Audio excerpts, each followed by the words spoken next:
মাযহাব মানা কি? নির্দিষ্ট একটি মাযহাব মানতে হবে কিনা? মাযহাব মানা কি তার আগে প্রশ্ন, মাদ্রাসায় পড়া কি? মাদ্রাসায় পড়া কি কেউ বলেন না তো? না জায়েজ? জায়েজ তো, জায়েজ, দরকার আছে না নেই?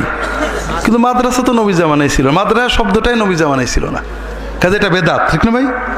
হ্যাঁ, বিষয়টা হলো আমরা বুঝি না মাযহাব মানে কি। মাযহাব মানে হলো মত। আমাদের দিন হলো আল্লাহর কোরআন, নবীর হাদিস। কথা বোঝেননি? কিন্তু আমরা সবাই তো বুঝি, নবীর হাদিস বুঝি তো সবাই? বোঝেন সবাই? সব বোঝেন তো? হ্যাঁ, তাহলে বুঝার জন্য কোনো না কোনো আলেমের ফকির মত নিতে হয়। কথা বোঝেননি?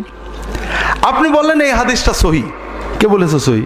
ইমাম বুখারী বলেছে, তো আপনি তো আর বোঝেননি, তাহলে আপনি ইমাম বুখারীর মাযহাব মানলেন। আলবানী বলেছে, আব্দুল্লাহ জাহাঙ্গীর বলেছে, আপনি কাজেই মাযহাব মানা নয়, কোরআন এবং সুন্নাহ মানাটা হলো দিন। তবে সাধারণভাবে কোনো মানুষই কোনো আলেমের মত ছাড়া কোরআন সুন্নাহ মানতে পারে না, ভালো আলেম ছাড়া। কথাকে বুঝতে পেরেছেন? কাজেই আপনি আলবানীর মাযহাব মানবেন, নাহলে আব্দুল্লাহ জাহাঙ্গীরের মাযহাব মানবেন, নাহলে আব্দুল্লাহ বাজের মাযহাব একজন না একজনের মানতে হবে। কথাকে বুঝতে পেরেছেন ভাইরা? মাযহাব মানা না মানা এর বিধান নির্ভর করবে আপনি কিভাবে মানছেন। যদি আপনি মনে করেন যে আমি অত কোরআন হাদিস বুঝি না, আমি এই আমার দেশের আলেমরা যে কথা বলে ওইটা মানবো, হুজুররা যাই বলুক, কোরআন বিরোধী হোক হাদিস বিরোধী হোক তাই মানবো, এইরকম মানা না জায়েজ। আর যদি আপনি মনে করেন আমার কাজ হলো কোরআন এবং হাদিস মেনে চলা, কিন্তু আমি বুঝি না, অমুক আলেম অমুক ফকি তিনি বোঝেন, আমি তার সহযোগিতায় মানবো, যদি কখনো প্রমাণ হয় তার চিন্তা ভুল, আমি ওটা বাদ দিয়ে সুন্নত মানবো, এই চিন্তায় মাযহাব মানার ভিতরে কোনো দোষ আছে মুসলিম উম্মার কেউ বলিনি। আর এই রকম না মেনে আপনি ইসলাম মানতে পারবেন না। আমার কাছে এসে ঝগড়া করে, হুজুর এই হাদিসটা সহি না।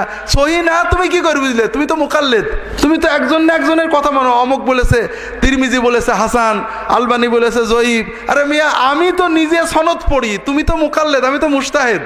কাজে আমি যদি সহি আমি বলতে পারি সহি না জয়ীব, তুমি তো কোনো না কোনো লোকের মত মেনেই তোমাকে চলতে হবে।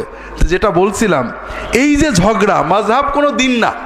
মাযহাবকে দিন মনে করে না। আমার ইহয়া সুনান বইয়ে পাবেন, দিন হলো আল্লাহর কোরআন নবীর সুন্নাহ। তবে কোরআন সুন্নাহ মানার জন্য কারোর না কারোর মতের সহায়তা আমাদের নিতে হবে। নির্দিষ্ট একটা মাযহাব মানতে হবে কিনা, যদি একাধিক জায়েজ হয় তাহলে একটাও জায়েজ হবে। কোনো শিরক একজনের করলে শিরক, অনেকজনের করলে জায়েজ, এরকম আছে নাকি? আছে নাকি? কাজেই একাধিক যদি মানা জায়েজ হয়, একটা মানাও জায়েজ হবে, কোনো দোষ হবে না। বিষয়টা হলো একাধিক মানবেন কি করে। মনে করেন আমি বললাম এটা জায়েজ, মানে আর এক হুজুর বললো না জায়েজ, আর এক, তাহলে আপনি সবগুলোকে একসাথে মানতে পারবেন তো? পারবেন নাকি? কাজে আপনাকে কোনো না কোনো একজন আলেমের উপরে অধিকতর নির্ভর করতে হবে, পাশাপাশি নিজে অধ্যয়ন গবেষণা করতে হবে।